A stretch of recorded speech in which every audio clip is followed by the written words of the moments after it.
What's up, everybody, and welcome back to another episode of Paul's Best Podcast, the podcast where we talk about nothing but the best. You know how it goes. Yeah, if it's negative, it's not here. There's too much of that in the world. This we're going to talk about the best of, and I have an amazing guest and amazing topic today. My guest today is somebody that I wanted on the show, and if you watched any now you're lying. Big tennis matches ever, this guy pretty much calls the best of them, and he is the best at it. Patrick McEnroe, thank you so much for being here. Thank you for having me. I won't tell my brother you said that because we work together, so he thinks he's the best at it. I've been the commentator, but we work together now at ESPN. You know, I've been with ESPN, believe it or not, for almost 30 years. Wow. And I stopped playing tennis, and I was actually just about 30, so I'm approaching my 60th birthday in a couple months. Wow, you look good. Thank you. I feel good, but but anyway, my brother and I have worked together probably about the last maybe 10 years or so. He's always done all the big events for NBC, sure, CBS, so on. And then I always was working for kind of the little guy, ESPN, and then ESPN is not a little guy, not became a big guy. Yeah. So when so then when ESPN started to get the rights to U.S. Open, Wimbledon, so on and so forth, I was like, oh, they're going to probably hire my brother at some point. So I better learn how to do all different roles. Wow. So anyway, I started out as like a courtside guy, then I was an analyst, and then I became, now I mostly do play-by-play for tennis. And when I'm with my brother, sometimes we do the finals with Chris Fowler, who's a great voice of ESPN, does college football. Yep. And so he's a big tennis guy. So sometimes I work just with my brother, and then usually for the finals matches, it's usually the three of us. So, but you're right. I've been lucky enough to see some of the all-time matches, between Federer and Nadal, Djokovic. Now you've got these young guys, Sinner and Alcaraz. So I've been pretty damn lucky. Well, listen, we said we wanted the best, and that's no disrespect.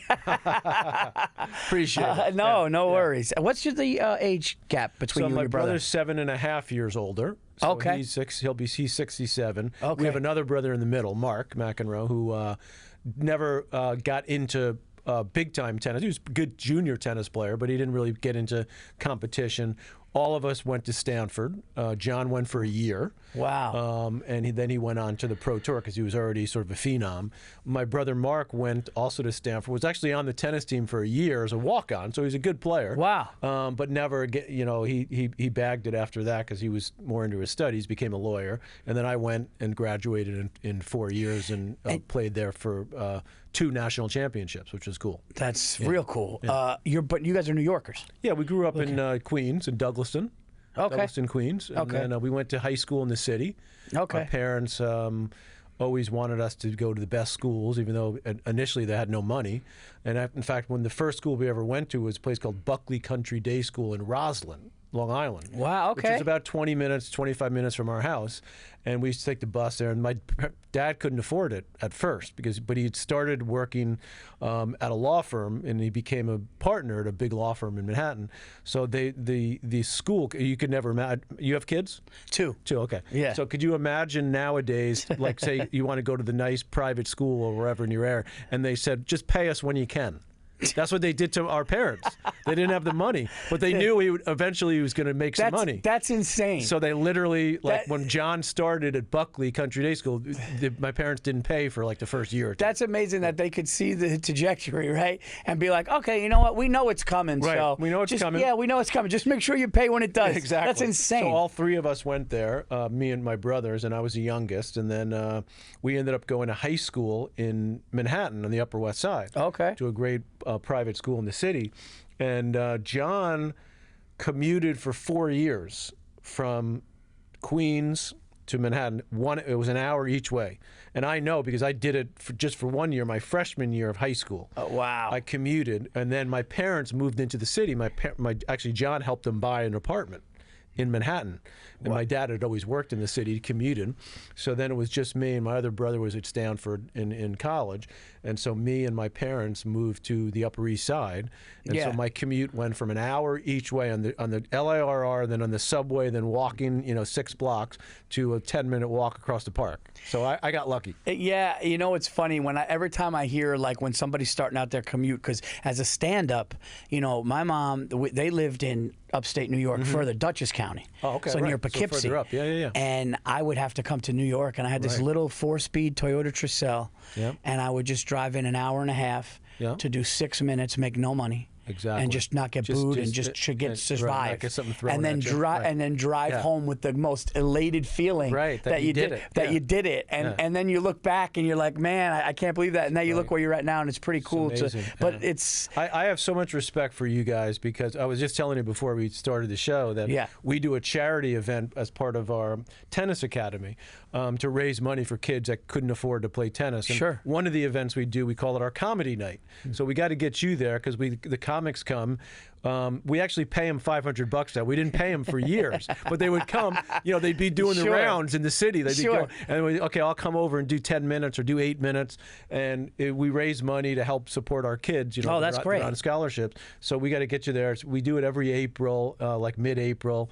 So we just had it. We had a great night. Colin Quinn was there. Oh, I know Colin. Yeah, he was sort of our headliner, and a couple other guys and gals that were outstanding. So that's great. Judah Friedlander's a buddy of mine. I love Judah. Oh, Judah. So Judah was going to come, but then he had a couple other gigs, and he goes, "I know I could squeeze you. I could squeeze it in." I said, "No, we'll come next year, because I think he's the best." Judah. So Judah and I have been working the same New York City clubs for years. Yeah, but. Before, when I first started stand-up, he was probably in it for maybe, I would say, 8 to 10 years when I first started. Right. And I go to this bar, and it's just this bar with it's just a bar show. And I remember going, oh, man, and he had just done, I think he was like in the Ben Stiller movie. Right.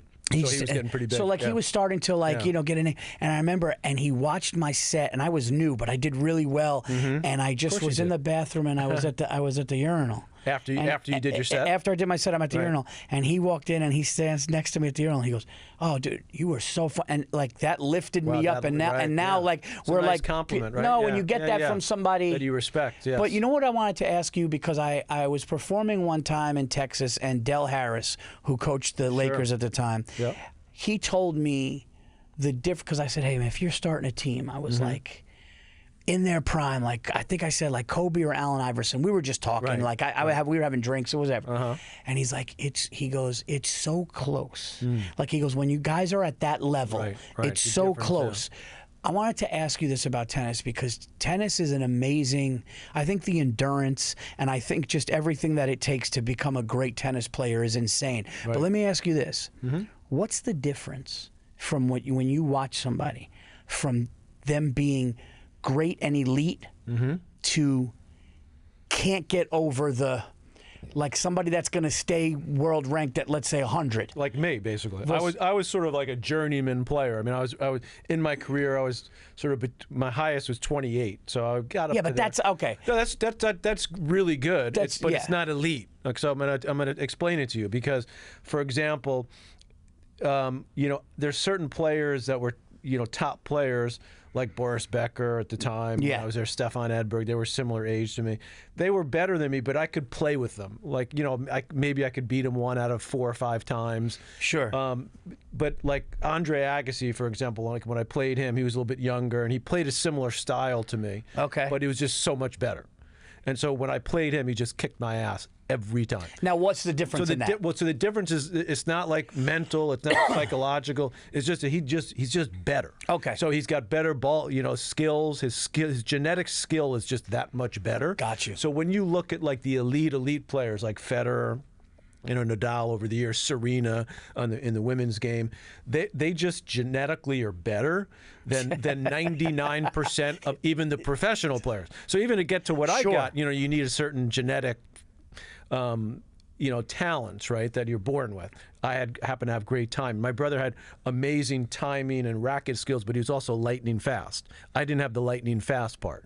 So now to be the absolute elite, like Carlos Alcaraz and these guys, and Yannick Sinner, these guys are just better pure athletes than the other. And then when they start competing against each other, Yeah. Right. Then it comes down to, okay, those tiny little margins that Del Harris was probably talking to you about the, the difference. Yeah. What's the difference between Federer and Djokovic? Well, it's so minimal, and they could play. That's why they played so many times. And Djokovic is leading, but Djokovic, Nadal, it's whatever, it's 38-36 or something crazy. Yeah. And a lot of it depends on the surface, the conditions. Nadal was better on clay. Djokovic was better on the faster courts. Federer was great on grass. So it really comes down to so in other words, if I'm playing against another guy who is similar to my level, between 25 and 75, sure. Then it could come down to, who just executes a little bit better that day, maybe who's tougher that day, how they deal with the conditions better. But if you're talking the elite level of sport, and I think this is the same in basketball, because a great basketball player can sort of take over a game 100%, right, where you can't really do that necessarily in football. It's a different dynamic with the team. In baseball, there's great pitcher. You could be Aaron Judge, and if the pitcher is just better that day, you're not going to affect the game the same way a basketball player could. Right. No, that makes sense. And you said it too. It's like genetics sometimes there's just genetics with speed. Yeah. Speed. So tennis you need it all, because tennis you have to be able to hit the ball, so that's timing.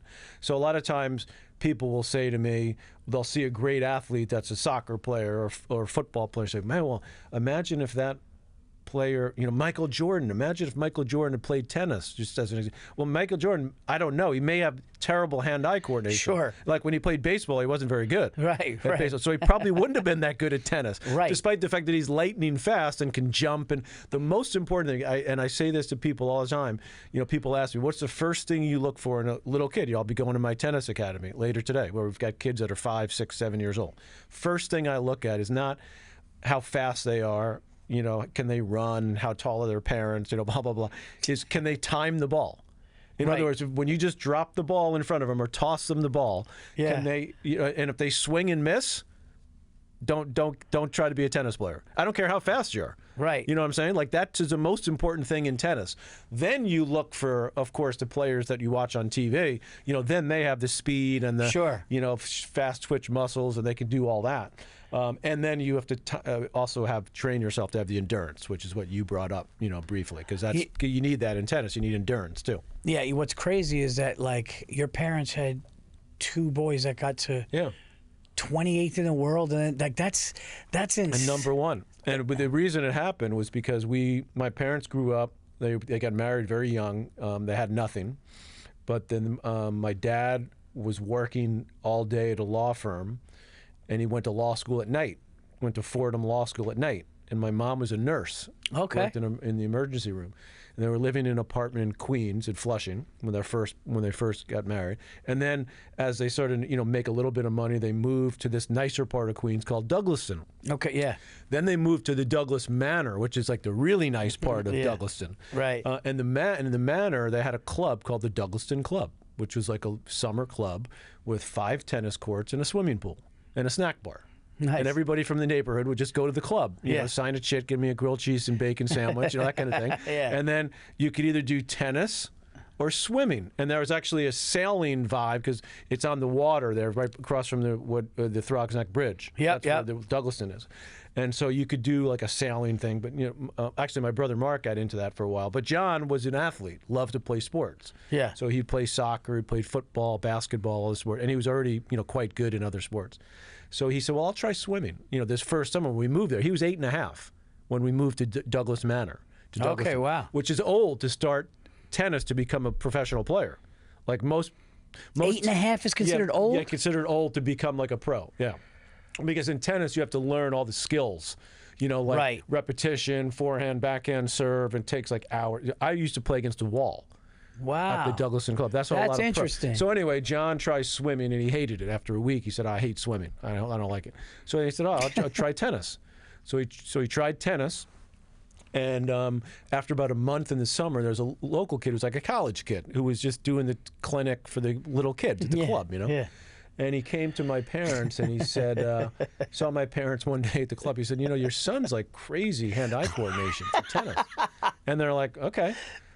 they're like didn't care at all. That's And then he's like, no. You need to do something. Like this is this isn't normal. Yeah, this isn't normal. And they're like, oh, well, we never played. What do we do? They never played tennis.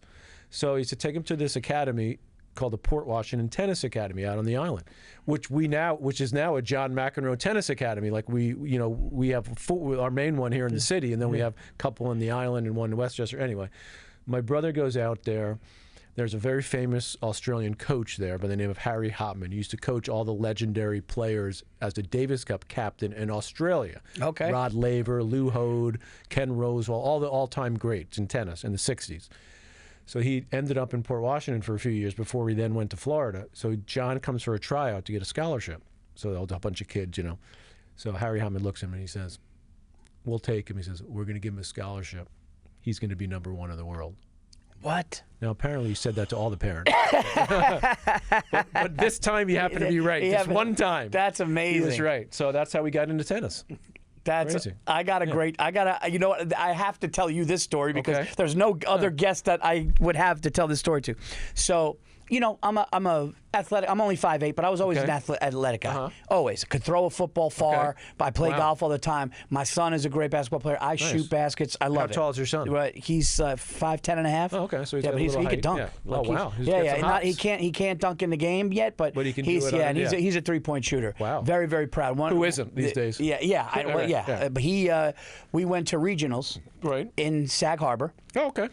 And we got to the furthest place that the school has ever got. We went to the state Final Four in Binghamton. Right. But my son shot 8 for 11 from 3 in the regional game. Oh, wow. And that made me like seeing that was nuts. Talk about fired up. Oh yeah. But so.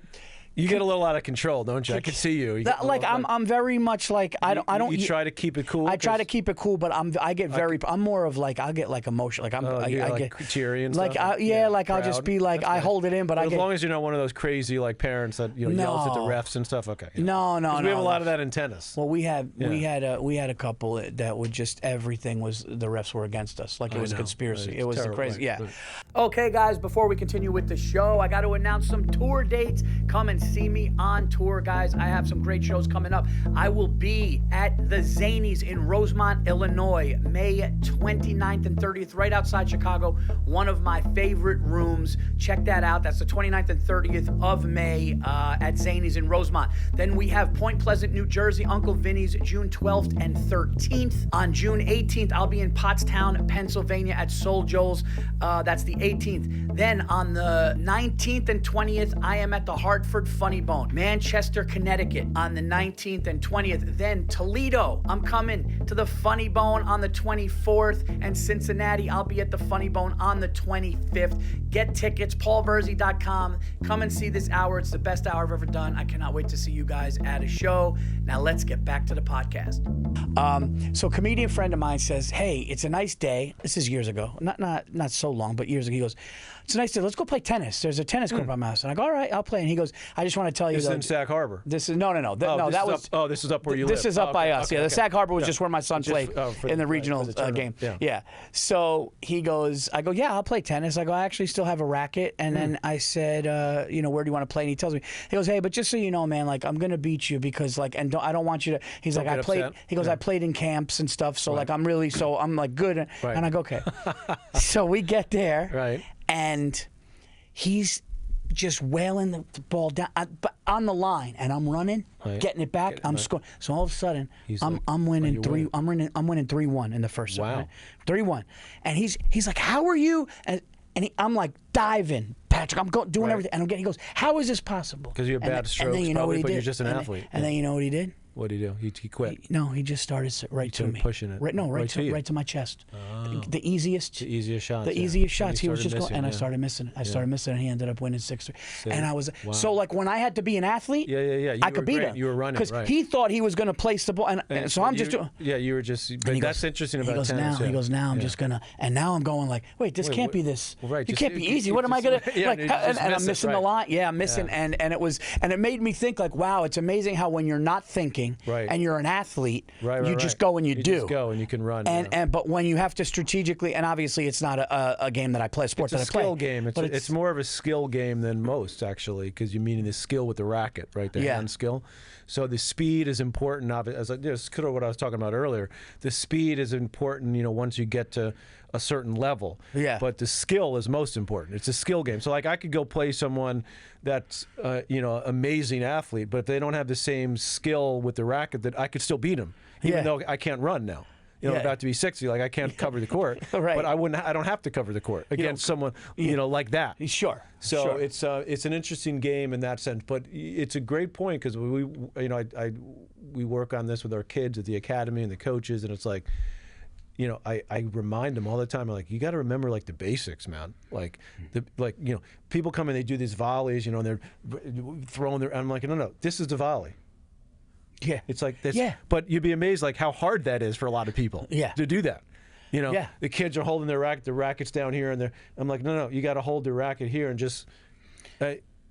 That's not that easy to do. It's like writing a great song. They say three chords. You write a great song. Yeah. It's like, well, if everybody could do it, well, it's the same thing. Like too. Yeah. Do you play golf? I play a little bit. I just had shoulder surgery. Okay. I had a rotator cuff tear, so I'm recovering from that. Okay. I started playing. I never was really into golf, although a lot of tennis players are, because we travel and we go to all these, basically play outside for most of the year. Yeah. So a lot of tennis players get into golf because it's relaxing and we're usually pretty good at it. But my brother got really into it like in the last 7-8 years. He hated it for years because he still comes and plays tennis at our academy with the kids. Yeah. Like, for real. Like, he'll start yelling and stuff. Like, and he's like, I can't fucking believe this. I'm like, John, you're 66.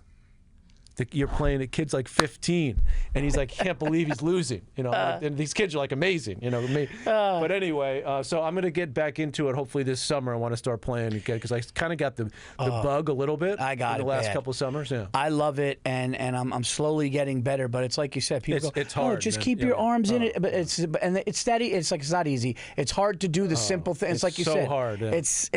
It's I don't call it necessarily a sport. Golf, but I call it it's a game. To me, it's a game, but boy, is it a difficult game. And you talk about like the differences for you mentioned this to me about tennis, asked me about tennis. In golf, I think it's some obviously you have to have all that the skill, but I think golf is the most mental game. Because in tennis, like even if I thought I was mentally tough, like still Andre Agassi's still going to kick my ass. He's just that much better than me. But in golf, how many players could win a big golf tournament? Yeah, right. Going into That's true. Like a lot. I mean, I would say 30, true. 40 people could win it. In tennis, 2 or 3 people can win it. Right. Certainly right now, anyway.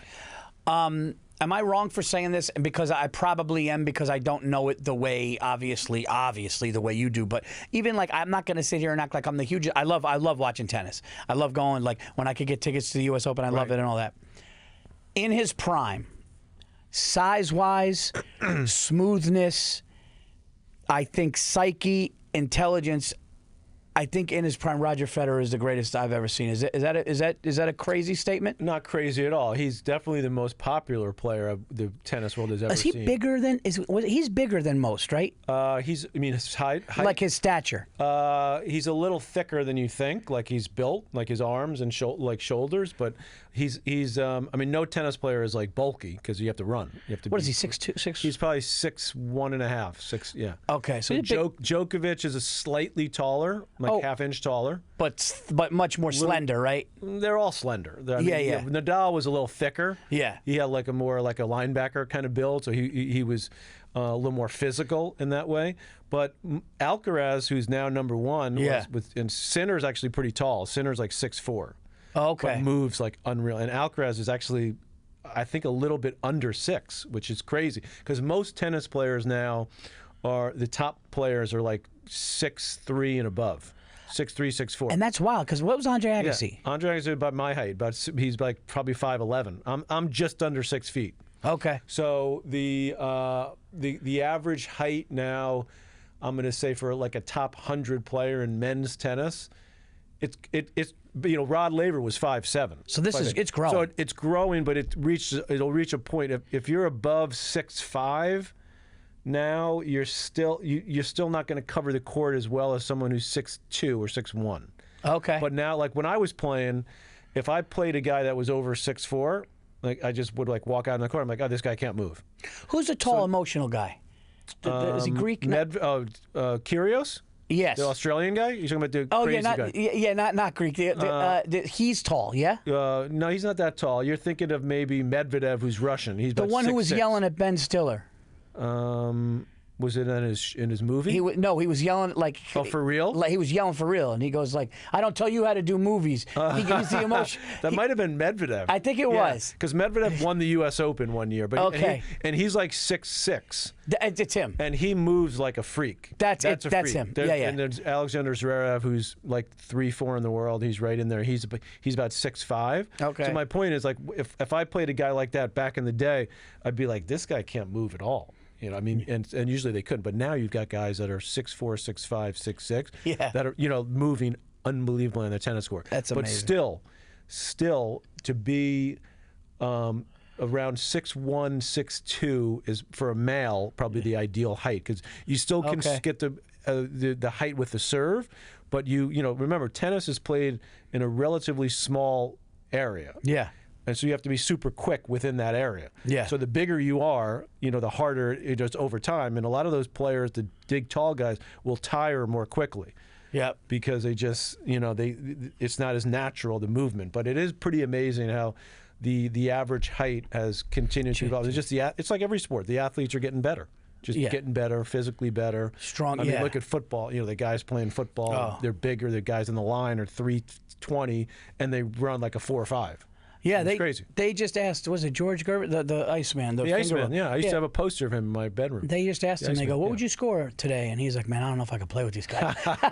Which I don't know. I don't know if that's true. All great players would figure it out. They would figure it out. 100%. Yeah. You said something funny about your brother yelling at kids. A bunch of us yelling at himself. He doesn't yell at the kids. Yelling with the kids. I don't want to get him in trouble. No. I meant the kids. I meant yelling with the kids there. Yeah. But you made me think of something, because us comedians, we got together one time and we were shooting the shit. We were just talking, and when your brother screamed, "I hate this country," the France thing, we were crying, laughing, because it was just the funniest part about it was just frustration. Right. It had nothing to do with the country. And when he said it, they it love was him just in like, France. of course. They love him, But it was so. That's one of my favorite. Like, just the way he just was like so honest. Yeah. The honest, raw emotion is the best. What I can never understand about the French, and I love France. I actually used to go there, and I actually speak French pretty well. I took it in school. Is that right? Yeah, I had a girlfriend that was French that I'd met on the tour before I met my now wife and got married. But anyway, they used to always, when I used to show up at the French Open, they'd always spell our name wrong, M-A-C. Because they couldn't get their arms around the McEnroe was like the Irish version, just MC. No M. And I'm like, I remember showing up there. I was like in the tournament, like and like my brother had been there. I'm like, do you think by now they'd have figured it out that it's no A in McEnroe? Like it's just M. I'm like, my brother played it, got lost in the final. That that was like his most brutal loss ever, when he had a 2-sets-to-love lead against Lendl in the French Open '84 final, and that was at the same time I was playing in the juniors. And I was in the junior doubles final, of all things. Oh, wow. And so I was waiting in the locker room. It is amazing. Oh, my brother was playing the finals against Lendl, and he was killing him. He was up 2 sets, playing like the most beautiful clay court tennis anyone had ever seen. And I'm like, oh, my God, he's going to win this tournament, because that was like his goal. The clay was his worst surface. Okay. So I'm sitting in there, and they said to me, we were supposed to go out on the other court for the junior doubles final. Who the hell, it's going to be 10 people there. And they said, we're going to put you on center court because the match is going so fast. McEnroe is winning so easily. Okay. So I'm like, oh my God, and my parents had just flown over that morning. They just showed up that morning. Oh my God. They're in the crowd. I'm like, wow, my brother's going to win the French. I'm going to go out there and play doubles on center court. How old are you at the time? I was like 17. Wow. 18. And he loses the third set. Gets up again in the fourth. Loses the fourth set. They said, okay, now we're going to send you guys out to the other court to play the doubles, because now it's getting long. Yeah, it's getting too long. It's getting late. They have no lights at that point. Sure. So I go out on the other court. I'm playing this doubles, and I'm listening to the score. I hear, my brother ends up losing 7-5 in the fifth set. Oh God. It's still to this day, like he done what, the worst, toughest loss of his career. And my parents come walking over, God bless them, to watch their other son. And they were like ghosts. They're like white at night. They come, they walk into the crowd, and I'm playing the junior doubles final. By the way, playing against Boris Becker, who was 2 years younger. He was like 15. Oh my God! Yeah, and there was like 10 people, like their coach and our coach. Yeah, and a few people, kind of straggled in after the final, men's final was over, and we won the junior doubles. Me and Luke Jensen was my partner. That's awesome. It dude. was awesome, but I always tell the story. The McEnroes went 1-1 that day. That was not the one we wanted. Oh my God, that's a. But here's an interesting thing, because you I think you'll relate to this as a comedian, as someone that's got to get up there in front of people and like get it done, do it. Yeah. My brother that night, we all went out. We were kind of drowning. That was my next question. Yeah. Yeah, we went out, and it was friends and the family and the whole thing, and having a couple beers, and I'm like the 17-year-old young kid. I'm like, John, don't worry about it. You'll have another shot. He goes, that was my shot. He goes, that was my chance to win that tournament. Sure. Because he knew, he went on and won Wimbledon again. He won the U.S. Open. But that was his shot to win that tournament. And he never made it back to the final again. He knew? It was like he knew. He knew that he fucked it up. He knew. That was his chance. Wow. He had the lead. He blew it. He got pissed at the photographer. Lendl was a great player. Obviously, Sure. They had a great rivalry. Lendl went on to win, a lot of majors too. But that's, to me, what made the big three, and me being able to cover them, I'm talking about Federer, Nadal, Djokovic, is that they had losses like that. But they came back time. Usually, like when you're at the top of the sport in tennis, and you get kicked off the top, usually it's like forever. Yeah. Like when my brother supplanted Borg when he finally got to number one, and Borg was just like packed his bag and left. He's like, I'm done. I'm not playing anymore. And Federer, Nadal, Djokovic kind of kept like reinventing themselves for years and years. And that to me was one of the most. That's why that era, I think, was so remarkable, because they had, as I was talking earlier, the genetic ability and the skill. But they also had this incredible fortitude, resiliency, yeah. Yeah, and I think the fact that they had these two other guys helped them, because they kept pushing them to say, okay, well, maybe I can get a little bit better hitting my backhand, or mentally, or a little fitter, a little. So they sort of raised the bar, I think, in a way that had never happened over that period of time in tennis. Yeah, that's interesting, and I remember I can't forget Pete Sampras too. Well, he was. Yeah, I mean, that was more my era. Pete was. When he won that final U.S. Open, when he beat Agassi in the final, and he never played again. Pete, because he had been struggling for like 2 years, like he'd lost his #1 ranking. What a way to go out! I know, and I was a Davis Cup captain at the time. I had just started as a captain, and I'll never forget. I called him because we had a match like a week or so later in Davis Cup, and I knew he wasn't going to play, but I had to just at least put the respectful call into him. And so I called him, and he had just he flew the night after he won. He flew straight back to L.A. This is where he lived, and I might even have spoken to him like he was on the plane, or because it was like he had his private plane, or maybe it was the next day. And he goes, I said, listen, I just had to give you a courtesy call, to see if you want. He goes, you know what? He goes, no, I can't go. He goes, and he goes, I think I might be done. Wow. He had already thought about it. Yeah. He was like, because he'd kind of been knocked off the pedestal as far as being the consistent #1, and he was like, it just came together like for these 2 weeks in New York at the Open, and he was like, and he never played a competitive match again. That's amazing. A great way to make your last match. Good for him. When does that ever happen? No, because everyone stays on. There's an ego. And this is no disrespect, but Brett Favre stayed on too long, and he almost got himself really hurt. Right. Some of these people, it's like, go. Yeah, exactly. Derek Jeter went out the right way. Boxers are similar to tennis players because it's individual sport. They stay on too long, and one more payday. And when you see Muhammad Ali and even Tyson, after his prime, it's like, oh man, it's just such a bummer, to watch these guys. You know what? I'm glad we're talking about this, because we're gonna get into our best stuff. By the way, those stories were incredible. So thank you. No, that was incredible, man. Yeah, to hear that inside stuff is great. Yeah, the other one too. Rest his soul, Kobe Bryant. Yeah. He said when I lost a step because he was about 38 or He 39, still had a long and he career, was yeah. and he had a long career. But he's like, if I'm gonna be Kobe Bryant a step behind, why? Why do it right? And Jeter went out the right way. So yeah, I think sometimes you just kind of know, and then and if you invest your money right, that's a big thing Right, too. you make enough money. Yeah, the earlier generations, they didn't make as much money. So, They didn't make as much. Yes, they had to hang on. Yeah. So me and Patrick decided what we're going to do is we're going to do best of calls. Oh, I like that. Right? Yeah. And the best calls of a moment. Now, the first one that comes to me, and this is very broad, so there's no order. The one that calls to me would be the Al Michaels. Do you believe in miracles? Because it was Miracle just on Ice. Yep. that was that was a whole country. That's a big coming one. together. You know, and it's these young kids against the powerhouse of the Soviets, which nobody thought could take them down. No one thought and they then could the do fact that they did. Do you believe in miracles? Is a great one. But you just mentioned before. Ali, down goes Frazier. That's a big one. Down goes Frazier. That's a big one. Down goes Frazier. Yeah. Was that Was that the first or the second? second? Was it the Thriller in Manila? I don't remember which one it was. I don't know if that was horrified. Was that, fans listening to this. No. I'm wondering if that was Madison Square Garden or if. if I feel like it was I don't know. Very good question. Very good question. The other one, actually, I was in a moment. It won't go down as one, but for me it was because I had the honor for a couple of years to work with Dick Enberg. Oh, wow. So Dick Enberg had covered tennis, in addition to everything else he did, but he loved tennis. Yeah. And he covered tennis for many years for CBS. When I first got started in broadcasting, I worked for CBS, but I didn't do the matches that much. I was more doing studio stuff.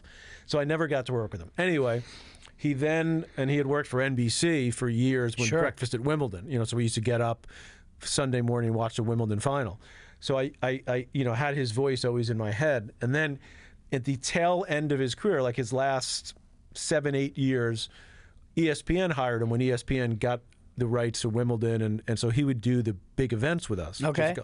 So he and I were together the year that it was the Federer-Nadal epic Wimbledon final, when Nadal finally beat him. Okay, yeah. For the first time. It was raining, and it was dark, and they didn't have a roof at that point. They didn't have the light, so they were stopping and starting a couple of times late in the match. And Federer had come back from 2 sets down, got to a 5th set. Nadal was getting closer and closer to finally winning Getting over the hump. And it was live on NBC. Yeah.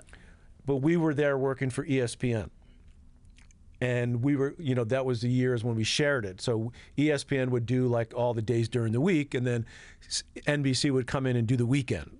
Right? Okay. Like they do a little bit like they do at the Masters now. ESPN does the first 2 days, and then CBS does the final 2 days. So that's how the tennis used to work a lot.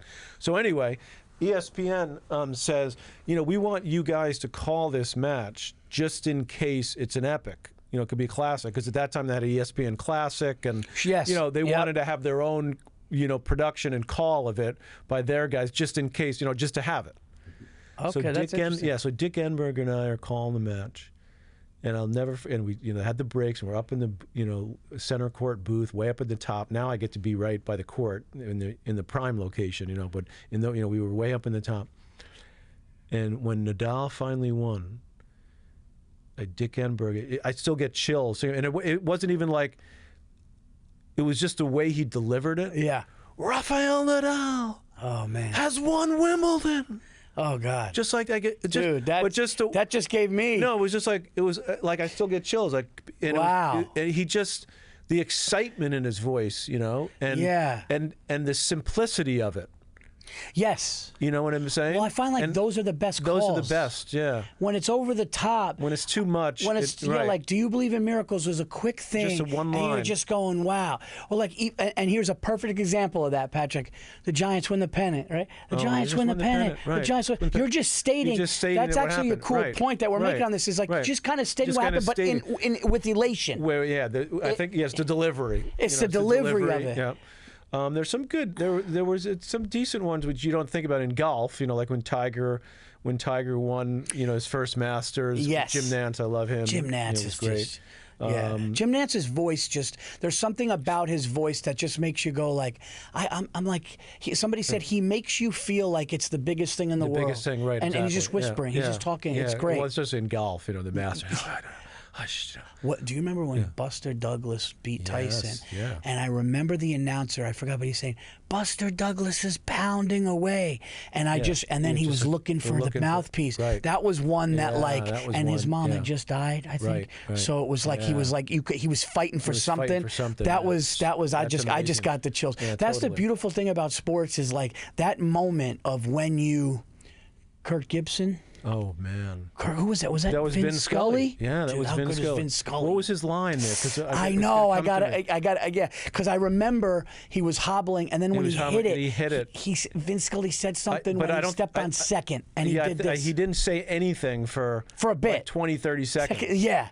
And then I think when he hit second and he did this, Vin Scully said something. Shame on me for. I'm gonna look it up. Yeah. I'm so into this right now. You know, this is the best. I mean, come on. You keep talking. That's what this podcast is, Vin man. Scully call. Because we got to get this. Yeah, Kurt Gibson. Scully. Vin Scully. Yeah, no, we could. Kirk. Here we go. Kurt Gibson. Yep. And. Look who's coming up. That's so great. Like everybody's standing up. And Eckersley's on the one of the greatest relief pitchers of all time. It's such a monumental. I'm gonna go. His voice. Right. I just went forward just a little bit so he could just. I love that. Lasorda throwing the dice again. That's so perfect. 0-1. I think it was this pitch. Nope. Oh, fouled. 0-2. 0-2. It was 0-2? Well, then now it's 0-2. Two fastballs. He fouled off. Second one. Oh, shit.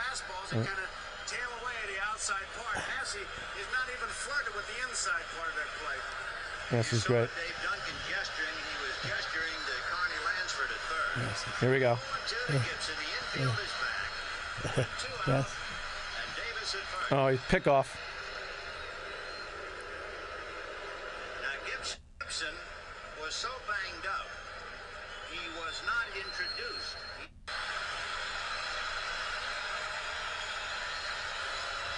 Outside. Oh, I know what it is. Another fouled off. Hold on, don't you? I know what it is. You can't tell me no, now. I'm not gonna. Oh, another pickoff. I didn't realize it was so long. 2 strikes with 2 out. Unbelievable. So much drama. Davis will get if the count goes to 3-2 are very big. 2-2, but he fouls off a bunch of pitches. Want that pitch of decision right here. Unbelievable. Oh, I got great ones. All right, good. Way outside. And on deck. 3-2. Okay. Wow, he worked the count. I mean, he fouled a few off too, and then he had a couple pickoff attempts to first. Then finally the guy stole second, which didn't matter. So here it is, 3-2. There it is. High fly ball into right field. She is gone. She is gone now. Yeah. There he's hobbling around. Lasorda's coming out. The whole team doesn't say anything. Yep. Does this at second. Rounding, now going to third. Still hasn't said anything. Slaps the third baseman's hand. Coming home. He still hasn't said anything. Wow. Touches the plate. Still hasn't said anything. Wow. I didn't know it lasted that long. Yeah. Still, there goes the A's. Look, you can't believe it. Still hasn't said anything. That's insane. That's well over a minute. Oh, my. Yeah. Talk about letting it still simmer. hugging him, kissing him. Hershiser. I know what he says. I know you can't tell me. No, I won't. No. I won't. I love it. This is amazing. Incredible. Talk about letting it simmer. Yeah. In a year that has been so improbable, the That's it. Did he write? Did he scripted that, or did he do that just on his own, like at that moment? I don't know. I don't think he could have written it. The fact that we just waited 2 minutes, isn't that amazing? It's a minute and a half. incredible. Right. Yeah, it says the impossible has happened. Right. Yeah. Oh my God. How do we forget this one? Ready? This is a great one. hear. Touch 'em all, Joe. You'll never hit a bigger home run in your life. That's a great one. Yeah. We were right with, we have, do you believe in miracles? Yep. Oh, Giants win the pennant. Down goes, Yep. Havlicek stole the ball. Oh, yeah. Was one. Right. Touch 'em all, Joe. Okay. What about the one where Larry Bird remember he missed a shot, stole the ball and passed to Ainge? Yes, that one. Let me see. Who called that? Legendary football ones, the Immaculate Reception. That's a great one. That's a big one, yeah. And then Pat Summerall in 1990. There will be no three-peat. Right. Remember soccer? So that's, dude. Soccer would be big, like for international, because that's the biggest sport in the world. But we don't look at it the same way. Yeah, soccer is Ring the Bell Baby. Oh no, Ring the Bell Baby was Mark Boyle, Pacers, Knicks. Oh, okay. And then Jim Lampley when Michael Moore versus George Foreman. It happened. Oh right. And then and then the soccer ones you can't even. Yeah, because they're it's just amazing how though we remember that. Yeah. You know, you're almost 60, right? I'm in my like mid 40s. Right. And those things, they resonate. But I can't believe the coolest part about this was we just realized that Vince Scully just allowed the emotions for over 2 minutes. Didn't make it about just let it happen. And then when he said when the most improbable, the impossible happened. Amazing, dude. It's tears to your eyes. Oh my God, man! But that's the great thing about sports, and we still have that, even in this crazy world we live in. With the division and all the crap going on. It's like still, even the hockey team this year winning it. I mean, it wasn't the same as when the Miracle on Ice, but was still like everybody got into it. Sure. Everybody got into that because it was like a communal thing. Well, I can tell you this: we are a New York Football Giants, New York Yankees. You're the traditional and Knicks. Okay, yep. Hockey was never, because when we were coming up, it was 94. The Rangers were good, but that was when the Yankees and Knicks started to really ascend. Right. We watched it, but like it wasn't. We grew up very close to what's now Citi Field, but it was Shea Stadium back in the day. So we used to go.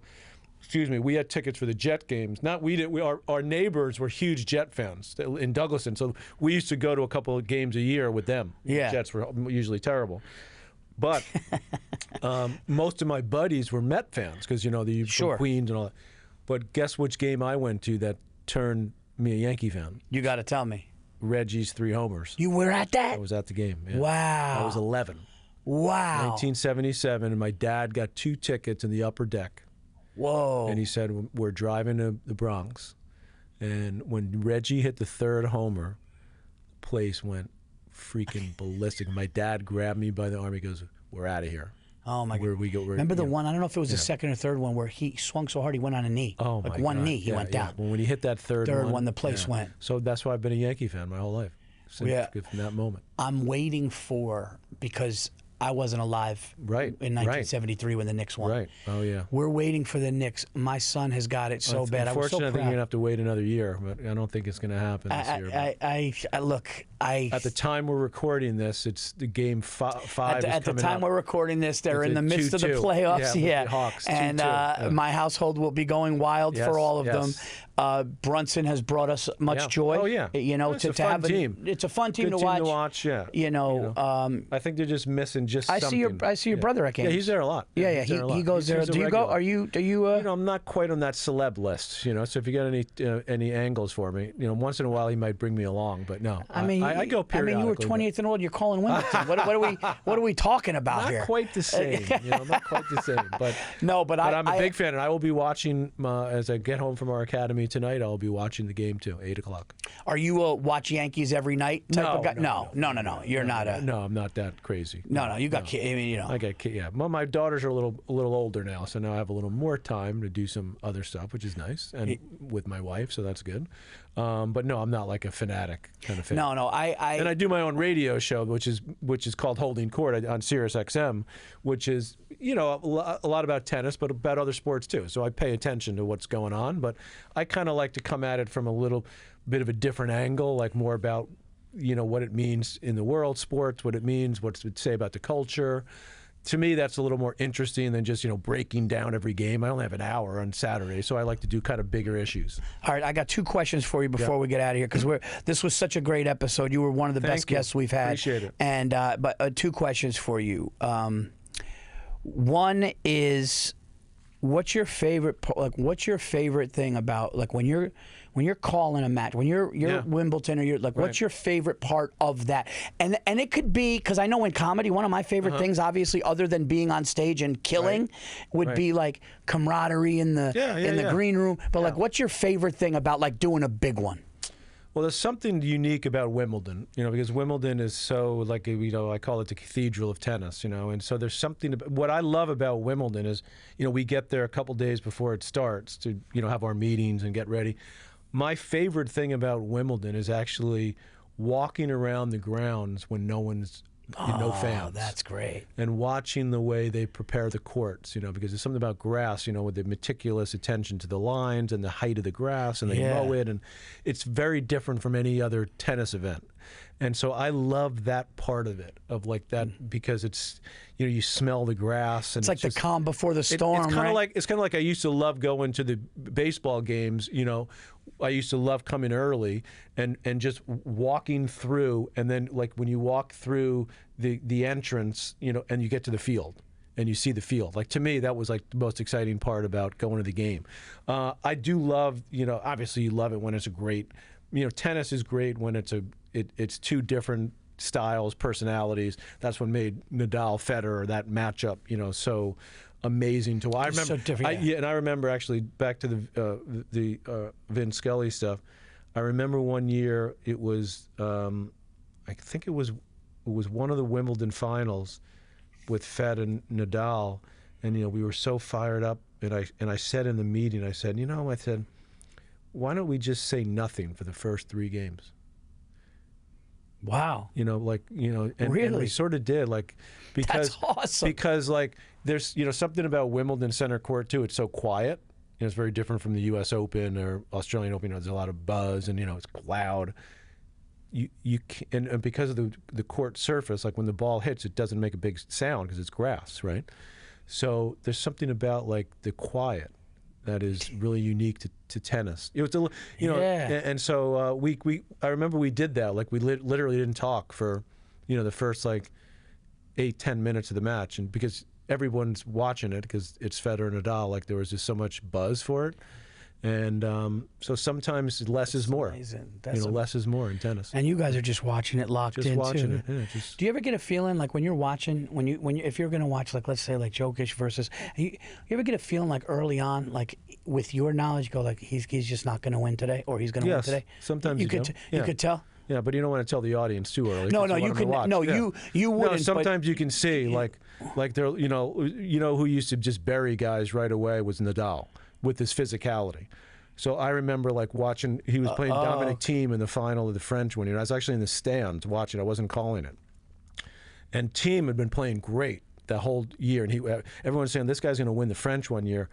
And they played like the first 4 or 5 games. Yeah. And Thiem was playing amazing, and he couldn't win a point. Like Nadal it's just like the physicality, and he'll play because it's slower, and so like everything gets exposed. It's not like a fast court where you can hit a couple big serves. Yeah. Like every point was like really good, but there was just no way for Thiem to win it. Like the point. And I'm just like, this guy's so Nadal's like it's like an avalanche. He's so dialed in, it's over. It's so dialed in, Yeah, and you're working so hard, and I'm like, this guy's going to be toast. That's why Nadal, if you go to one day when you have nothing to do, look up his score lines of all his years at the French Open, and almost like clockwork, the final set that he wins, which is usually in straight sets, it's like 6-0 or 6-1 every time. Because he's buried the guy. The guy's got it's like if it was a boxing match, it'd be a TKO. Yeah, it would call it. Okay, yeah. But in tennis, you got to keep going until the end. Right. Unfortunately for the other guy. Exactly. Right. Which guy? And obviously, I'm sure all of them are lovely people, or most of them. Who was the one where you were just like, not only is that guy incredible, he might be the coolest dude was a sweetheart, but just a monster. Yeah, well, Federer has that personality. Like Okay. Federer has that aura about him. Like Okay. when you're around him, like it's like you're around like a different, like human. Yep. They're all great people. Actually, I know them reasonably well. Nadal is great. I mean, they're all super nice people. I mean, I don't know them like that well, but Sure. they're always very cordial, very polite. Djokovic has got that little edge to him on the court, but off the court he's so smart, funny. Yeah. And by the way, you mentioned Federer earlier. I didn't really fully answer your question. Djokovic is the greatest player of all time in men's tennis. Okay. Because of all, now he's not the most entertaining to watch, and he doesn't have the biggest fan base. That's Federer, and then Nadal's next. But if you look at his record, he's won 24 majors. The longevity factor is still there. I can't believe he's still playing. Because the likelihood of him winning another major is slim, even though he did get to the Australian Open final. And Sinner and Alcaraz are so good. Yeah. But yet, what he did this year in Australia, to me, beating Sinner and getting to the final was one of the most amazing things he's ever done. And he's won 24 majors. That's insane. And he's got a better record against Nadal, against Federer. He's won on all the surfaces. Clay is his worst surface, right? And he's won the French 3 times. Wow. Federer only won it once. Federer has 22? 20. 20. And Nadal has 22. Okay, Nadal has Obviously, 22. Nadal has 14 on clay at the French. Oh, he's the clay guy, He's right? a clay guy, yeah. Yeah. I mean, but he also won 2 Wimbledons, even though he lost at Wimbledon early many times. But that was clearly his toughest surface. But Djokovic I call it the spread. Yeah. The spread of all the tournaments and all the surfaces is by far the best of all the big 3. All right, I know I said 2 questions. This is the last one, I promise, because I'm having such a good time with you. And this is so, people are going to love these stories. I like to ask this question to people that have around sports. Okay. Who's the greatest athlete that you've ever seen live? That you've ever been in the thing and you got to witness live? Well, Serena's up there. I mean, because of her dominance as a woman in tennis, because of her physicality, her serve, greatest serve ever in the history of women's tennis. When she was in her prime, her speed was amazing. Even though she's big, she's strong. Yep. But she also was, as I said, in her prime, lightning, and just her intensity. You talk about locked in, like intensity. Yeah. I mean, that's insane. If I talk about other sports, I mean, I was a huge fan of the Rangers. Gretzky. You talk about. You got to see Gretzky live. Yeah, I got to see him live. I saw Jordan live a few times at the Knicks games. I was going to ask, did you see Jordan live? Yeah, I saw him when he came back and did the 55. See, I did. Yeah. I didn't. A buddy of mine, I think, went or wanted to go see him on the Wizards, and I just didn't want to see him on the Wizards. But he still averaged like 20. Still. Yeah. But when he came back and just scored the 55, and you're just like, this is insane. Yeah. Yeah, so he's got to be up there. Yeah, people I've seen. Obviously, most I've seen are tennis players. So. Right. So, but you saw Jordan, which is like kind of the equivalent. I guess I would have to say I think the 2 that I saw live was Tiger, and I saw Brady. Oh yeah. I saw Brady go 16-0 at Giants Stadium. Wow. It was the game that Tom Coughlin said to the Giants. Yep. Even though we're in the playoffs against the Bucks, we're going to stop the streak. And we ended up losing 38-35. And here's the crazy thing about sports. When Belichick shook Coughlin's hand in the middle of the field, he said, I think we'll be seeing you again. And that was the Super Bowl. And that's when we beat 07, the undefeated. But watching Brady go to the line of scrimmage when 70,000 are standing booing, they looked like they were in the backyard practicing. Right, exactly, and he threw to Randy Moss. And I remember standing next to my buddy going, and I said, why is Randy single covered? And he throws a touchdown, and it was the touchdown that got Randy the most in a season and got Tom the most throws in a season. Amazing. But seeing that machine live, and then I would have to say it was an unhealthy Tiger because he's been limping around for a while. But to see his presence, to see him there. Yeah, he's got the aura too, I think. And for you to have Jordan, but it's always great to look back and go, you know what? I saw that guy. Right. I saw that guy that in prime. I would love to see Joker. I'm going to try to go if he should come out to the U.S. Open. Yeah. Hey, dude, I know somebody now. Might be his last time, so we'll see what happens. Yeah. Patrick McEnroe, thank you so much. Is there anything that you have to plug or talk about your academy? Because our academy's great. We got a great program. As I said, we raise money for the kids on scholarship, which we're proud of, and it's a lot of fun to keep me involved in the game, keep me around the kids. So Blessed, really. You just came in, nothing to plug, just came in, sat down, and killed it with those stories. The time went like that. Guys, if you want to see me on May 29th and 30th, I will be Chicago, Rosemont Zanies. Nice. Come out and see me. I'll be in Point Pleasant, New Jersey, the 12th and 13th. We're going to Hartford. We're going to Toledo. We're going to Liberty. We're going to all these places. Go to paulvirzi.com for that. And guys, go to my YouTube channel, click the subscribe button, and rate, review, and comment Paul's Best Podcast. It moves it up. I thank you guys so much. Thanks to my amazing guest, and I will see you guys next week. All the best.